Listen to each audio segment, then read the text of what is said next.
দেখুন অশান্তির দলেরা কি করছে আমাদের এখানে।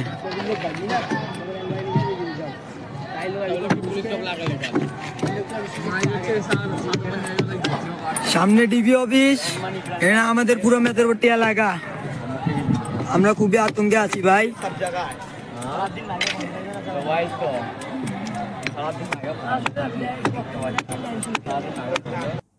এখানেই শেষ নয়, হরিজনদের বাড়িঘরদোর জ্বলতে শুরু করলো।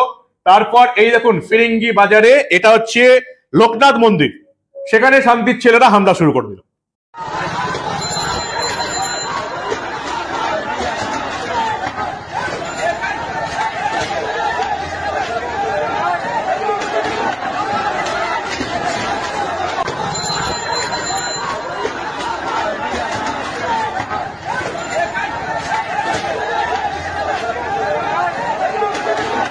বাংলাদেশের বর্তমান যে সরকার আছে, ইউনিস সরকার, ইনি যে কিভাবে শান্তিপ্রিয় নোবেল জয় করলো সেটাই তো আমাদের দেখবার বিষয়, ভাবনার বিষয়।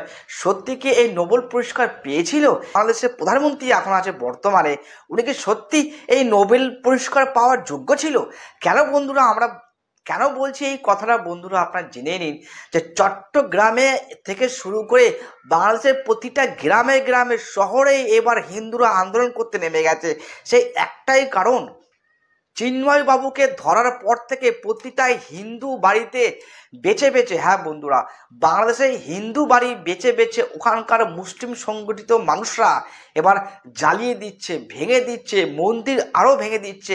কনের মন্দির যেগুলো আছে সেগুলো পর্যন্ত এই মৌলবী লোকগুলো কিন্তু ছাড়ছে না।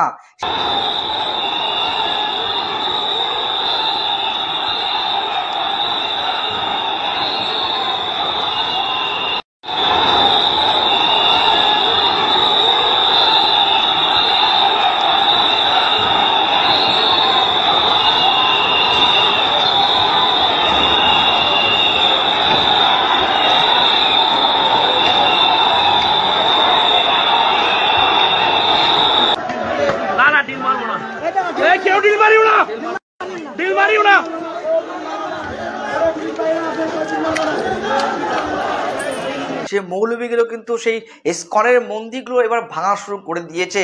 তো সেখানে দাঁড়িয়ে আমরা এর জন্যই বললাম যে এই যে প্রধানমন্ত্রী ইউনিস, ইনি নাকি শান্তির নোবেল পুরস্কার পেয়েছিল, শান্তির জন্য নাকি এনাকে নোবেল পুরস্কার দেওয়া হয়েছিল।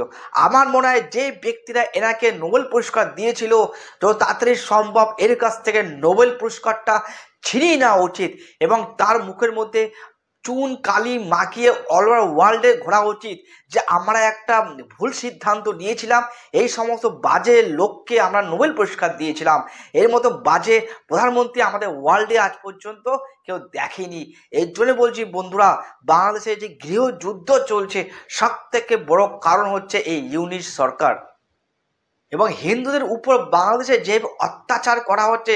তো সেখানে দাঁড়িয়ে আমাদের পশ্চিম বাংলা থেকে কিন্তু এবার পেঁয়াজ, আলু, আদার্স অনেক কিছু কিন্তু ওই রাজ্যে রপ্তানি করা হয়, সেখানে কিন্তু এবার ব্যান করা হলো।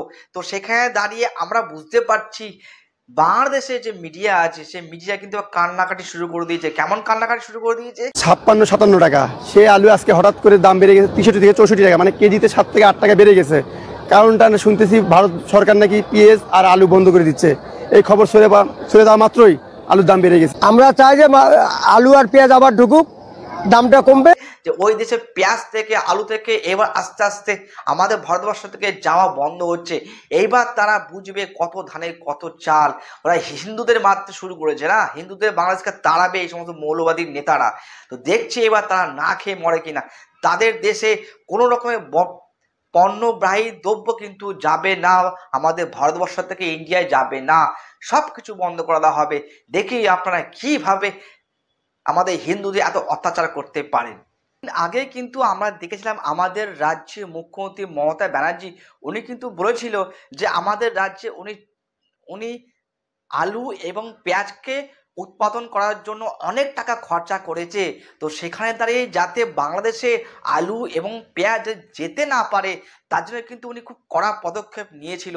তো আমরা দেখলাম সোমবার এবং মঙ্গলবার দুদিন কিন্তু অ্যাকশন নিয়েছে আমাদের রাজ্য সরকার, যে আমাদের রাজ্য থেকে কোনো রকম পেঁয়াজ বা আলু বা সবজি জাতীয় জিনিস, তেল মশলা, এই সমস্ত দ্রব্য বাংলাদেশে যাওয়া বন্ধ হয়ে গেছে। হ্যাঁ, সে বাংলাদেশে যাওয়া বন্ধ হয়ে গেছে বলে ওখানকার এবার আলু পেঁয়াজ সর্ষের তেল যত কিছু আমাদের আইটেম এই দেশ থেকে যায়, ভারতবর্ষ থেকে বাংলাদেশে যায়, সেগুলোর দাম কিন্তু বাংলাদেশে এবার চটচট করে বেড়ে যাচ্ছে।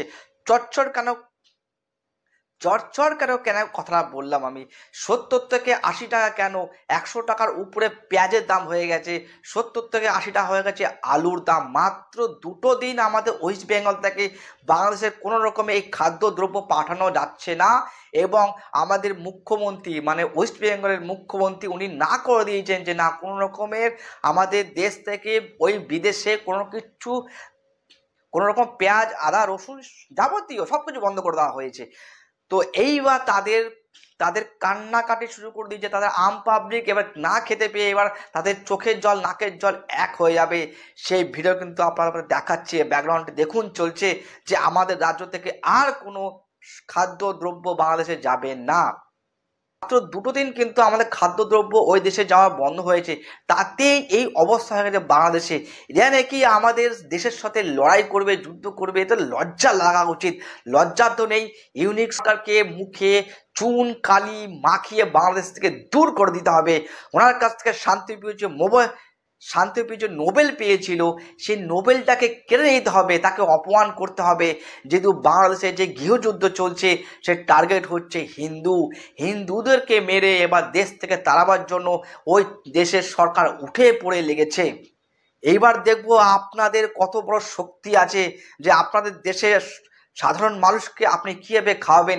সাধারণ মানুষকে আপনি পেঁয়াজ রসুন আলু যাবতীয় খাদ্যদ্রব্য যে আমাদের ভারতবর্ষ থেকে যায়, ভারতবর্ষ সরকার কিন্তু এখন ব্যান করেনি, ব্যান করেছে শুধু আমাদের ওয়েস্ট বেঙ্গল সরকার। ভারতবর্ষ থেকে এবার যখন ব্যান করে দেওয়া হবে না, আপনাদের দেশে হাহাকার দেখা দেবে, সবজির হাহাকার দেখা দেবে। দেখবো আপনারা কত বড় মুসলিম কট্টরপন্থী হয়েছেন, যে আপনার দেশকে আপনারা কীভাবে এগোতে পারেন সেদিকে আমরা তাকিয়ে থাকবো। চট্টগ্রামের কিছু ভিডিও আপনাদের দেখাই, মুসলিমরা কীভাবে হিন্দুদের বাড়ি বেছে হিন্দুদের বাড়িগুলোকে বেছে আগুন জ্বালিয়ে দিচ্ছে, তাদের ঘর থেকে বার করে দেওয়া হচ্ছে। সেই ভিডিও আপনারা একবার দেখুন, চট্টগ্রামের ভাইরাল কিছু।